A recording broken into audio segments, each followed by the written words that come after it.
Our favorite debates here on First Take and barbershops everywhere across America. LeBron James versus Michael Jordan. The latest to weigh in on it is LeBron's former teammate and good friend Dwyane Wade. When asked if James could ever surpass MJ's greatness, Wade responded with this: "It's not possible. Can't go past it. How can you? That's as great as it gets. The only thing you can do, like I said, is be A1, AB. There's no way higher." So let's take a look at how the two stack up when we only look at what they've done at this point in their lives at the age of 31. They're actually pretty even when it comes to NBA titles, finals MVPs, and LeBron actually has one more regular season MVP title. The main difference, Jordan doesn't have the 4 finals losses. Stephen A., were you surprised, Wade saying this, that his boy couldn't surpass MJ? I was a bit surprised because I didn't expect him to be that candid. I mean, he loves LeBron James. They're brothers. They're incredibly tight. And nothing about that has changed nor will ever change. As a matter of fact, D-Wade butted heads with Pat Riley upon LeBron James' departure from South Beach because Riley's old school. The minute LeBron James left, LeBron was the enemy. And he wanted everyone in the Miami Heat organization to adopt that mentality as LeBron James being the enemy. And D-Wade doesn't play that game. That's not who he is. He and I spoke about that personally on several occasions. That's not who he is. LeBron James is his brother for life, and that's just the way it's going to be. And even though LeBron James has friends like Chris Paul's the godfather to his sons, and, you know, he's tight with Melo and what have you, outside of Randy, Maverick, and Rich, nobody's closer to LeBron than you know, D-Wade along with CP3. And so please understand that. Having said all of that, I still can't deny the fact that D-Wade is absolutely right. Let's just call it what it is. LeBron James is the best player in the world. LeBron James belongs on the Mount Rushmore in NBA annals when you consider some of the things that he's been able to accomplish. He's not finished yet, but he never has, nor will he ever be Michael Jordan. And that is the reality. What LeBron James grew and matured into, MJ was that killer coming into the league. He just didn't have the parts to help him. That same dude that Larry Bird called the closest thing to God when he dropped 63 on Boston in just his second year in the league in the playoffs, that's Michael Jordan. That was never LeBron James. And so when you look at it from that perspective, let's also understand the biggest component. This is the biggest reason that we all have to undeniably agree with Dwyane Wade without any compunction whatsoever. I don't care if LeBron wins 4 more rings. LeBron James has 4 NBA Finals losses. Michael Jordan was 6 for 6 with 6 NBA Finals MVPs and never, ever, ever even allowed a series in the finals to reach a 7th game. I'm going to repeat that. There was never a Game 7. No matter what greatness we've seen from Michael Jordan, I have always contended that the greatest of Michael Jordan we would have ever seen is if Michael Jordan was pressed with his back against the wall with a championship on the line in a Game 7 of an NBA Finals. And that's the one thing Michael Jordan robbed us of because he never allowed a series to get to a Game 7. That is a fact. And because of that reality, let's be clear, LeBron James never has, nor will he ever be Michael Jordan. He's great. He's great. Greatest small forward ever. But he would never be MJ. Yeah, no, he's not. And I appreciate Dwyane Wade telling the truth. He's not Michael Jordan. This did not surprise me because Dwyane Wade plays in Chicago. So, first of all, as you just made the case, Stephen A., Jordan was better than LeBron anyway. And by the way, kids who love LeBron so much, and you have every reason to, he's an amazingly great player. It's hard to imagine when you're looking at LeBron there was ever a guy better than that. But I'm here to tell you that there absolutely was a guy decisively and clearly better than LeBron James. Let me just tell you that the more advanced the metrics, the more they study it, the more Jordan holds up over LeBron James, even for a career average. Don't forget, LeBron is maybe in slight decline, but he doesn't have like Jordan's Wizards years to factor in yet. And yet, even then, career averages, Jordan better than LeBron by the most sophisticated, advanced metrics. He totally holds up. Now, for those who would say, well, look, the MVP edge goes to LeBron. LeBron has deserved many more than 4 MVPs, and Jordan deserved many more than the 3 that he gotten by that point. Jordan really deserved about 10 MVPs. LeBron probably already deserves 7 or 8 of them. But for those who would say, yeah, well, Jordan is 6 for 6 in the finals, and at this point had 3 finals wins, and LeBron has 3, but LeBron has all those finals losses. Look, LeBron was getting to the finals. Jordan wasn't. Let me just say this again. I've made this case in the past, but I want to be clear about this. Michael Jordan, the first time he played with another All-Star, no one can win a championship without another All-Star. The first time he played with another All-Star was Scottie Pippen's first All-Star year.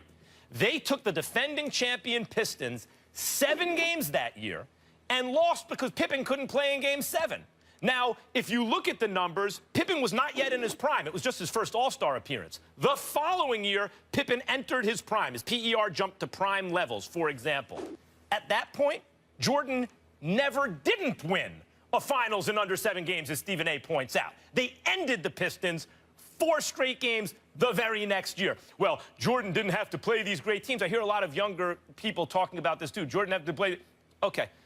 Malone, Stockton, Hornacek, a great coach. That's not a great team. What about the season before when the Orlando Magic had won 60 games with a prime Shaq and Penny, and Jordan swept them out the year he came back, swept them out of the playoffs, and followed that up with a win against a Seattle team that won over 60 games.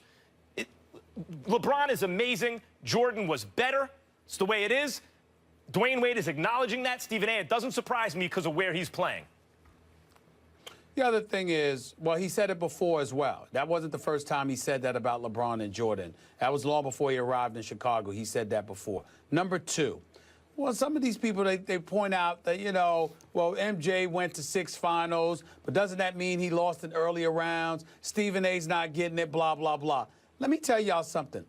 Does everybody remember that when Jordan came into the league, the Boston Celtics and the Los Angeles Lakers were the stars? You had Larry Bird with McHale and Parrish and Ainge and Henderson and all of these boys. You had Magic with Worthy and Kareem and Rambis and everybody else in L.A., okay? There was a hiccup, you know, you got the Sixers in '83 prior to that. You got the Pistons interrupting the proceedings. He had to go against stiffer competition.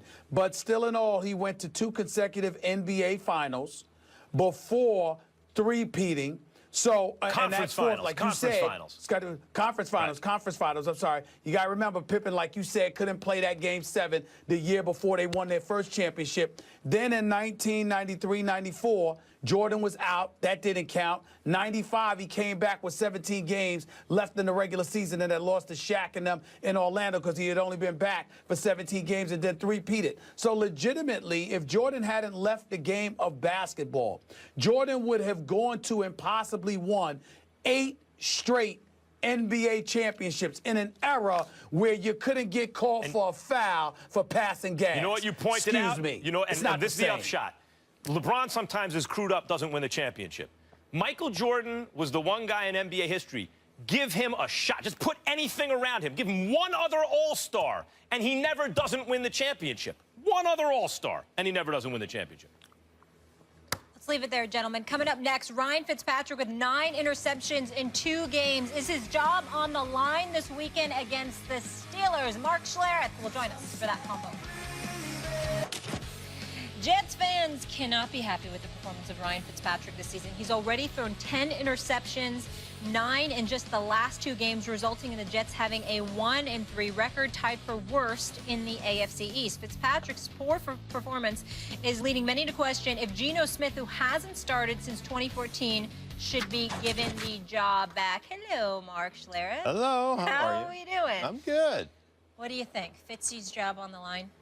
Well, I think your job is always on the line when you don't play well. I mean, obviously, I would look at the Jets as an organization and go, if Geno Smith can't get into a game after Fitzpatrick has thrown 9 picks in the last 2, how much do you hate Geno Smith? I mean, why is he on your roster? If you can't put him in, if you can't say, hey, Fitzpatrick, listen, man, it's not going your way today. You've thrown 5 picks. You know what? Why don't you come over here, sit on the sideline a little bit. Let's let Geno go ahead and finish this game up. If you can't even make that move at that point, then why is he on your roster? And, oh, by the way, Bryce Petty is hurt. You draft Christian Hackenberg. Have you not developed a quarterback that you feel consistent about or that you feel good enough about to put in a game when your starter is really struggling? I'm not just saying bench him. I'm saying pull him and say, man, listen, man, tough day. Didn't go your way today. But they don't even have the faith in Geno to do that. It really shows you from a personnel department what they're giving Todd Bowles, the head coach, to work with if they don't feel comfortable putting Geno Smith in a game in the last 2 weeks. So my question again would be, why is he on your roster? If you can't stand him that much, why is he even on your roster? 100%. And by the way, Geno Smith didn't get a long-term deal. First, he didn't get the money he wanted, then he didn't get the years he wanted, and there's a reason for that. It's because he hasn't been a very good quarterback throughout his career. He's a competent NFL quarterback, a very good backup, and as a starter, you're probably looking for someone a little bit better. If, he doesn't look like a long-term, never been a long-term answer to anyone's franchise. He's turnover-prone, obviously. 9 interceptions in like a half a second. Yeah, the other guy should be starting. And the thing is, since you don't have long-term plans for Fitzpatrick, since if you lose this week, you're probably not going to make the playoffs, and since at least Geno Smith has shown flashes at times, why wouldn't you start him? It doesn't make any sense. I think absolutely Fitzpatrick's job should be on the line this weekend. It makes perfect sense why you wouldn't start Geno Smith. Geno Smith is 11-18 as a starter in New York. His QBRs in the 2 seasons that he played was 38 and 44. Enough said. New York doesn't believe in him. New Yorkers don't want him. Plus, you went out and you drafted, you drafted Bryce Petty. You drafted this guy Hackenberg out of Penn State. And so the fact of the matter is you've got 3 quarterbacks on your roster where none of them may work for you. I like McCagnon a lot. I'm really fond of him. But these are the kind of questions that have to be answered. Whether it's him, it's Bowles, or both. Something's wrong with that picture when you are looking at a Ryan Fitzpatrick. You got 3 other quarterbacks, and you ain't thinking about playing any of them. Now, in Ryan Fitzpatrick's defense, I will say this. You got the 6 interceptions against Kansas City. Deplorable performance, no doubt about that. But those 3 interceptions he threw last week, I thought were a relative misnomer. One of those interceptions went right through the hands of his receiver. The other one was a desperation heave near the end of the game. So to me, those 2 don't really count. What we really come down to is that Ryan Fitzpatrick had a very, very bad game against Kansas City. I don't think we should be looking at him as his job security at all unless he comes out and stinks up the joint with another 4, 5, 6 interception performance. If barring something like that, I don't see that you have a better option in a Jets uniform at this particular moment in time. Right, that's why his job's on the line. If he plays poorly, then he should be yanked. Well, he should be, but if you don't... But go ahead, I'm sorry. No, if you have no faith in the guys that you have on your roster, why are they on the roster? Here's the other thing, man, that doesn't get enough attention in this day and age of the National Football League, and this is a big issue. And this is where some franchises set themselves apart and other franchises continue to struggle along the way. It's not just drafting guys. The most important part is developing guys. And it's really hard to do nowadays because you don't get to practice anymore. You don't get the time. You don't get that. So you better have guys on your staff that know how to develop a player and get that player up to speed quickly without that practice time. And, the franchises that are doing it right now, the Denver Broncos have done a great job. New England is always exceptional at this. They draft, but more importantly, they develop. You can't develop a quarterback that you feel comfortable with in 2 weeks when your quarterback has thrown 9 interceptions. You got issues. And by the way, how do you develop a guy if he never gets out on the field? If he's why is he on your roster? That's the first part, right? Right. And secondly, he doesn't get any more experience. He's never on the field. Let's not pretend Geno Smith didn't also have some pretty good games in the NFL. He has. Right. And Ryan Fitzpatrick, Stephen A., has been good throughout his entire career for a grand total of 2 seasons. Not great, good for 2 years out of his whole career. I would ask both of you this, and maybe what are the good games you're talking about with Geno Smith? You want me to tell you the dates off the top of my head? Geno Smith, the last time he actually started for the Jets, threw like 3 touchdowns. Off the top of my head, I've seen him had good moments. It's rare in the day that I saw us on a Monday morning talking about, hey, Geno really looked good. He's had good moments, but a good game?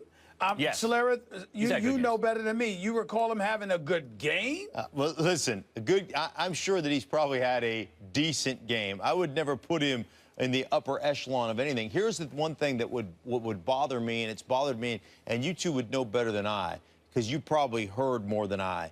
But when your quarterback, who at the time was your starting quarterback, gets jacked in the jaw in the locker room in training camp, and I didn't hear one dude on that roster say, like, hey, man, that's a problem.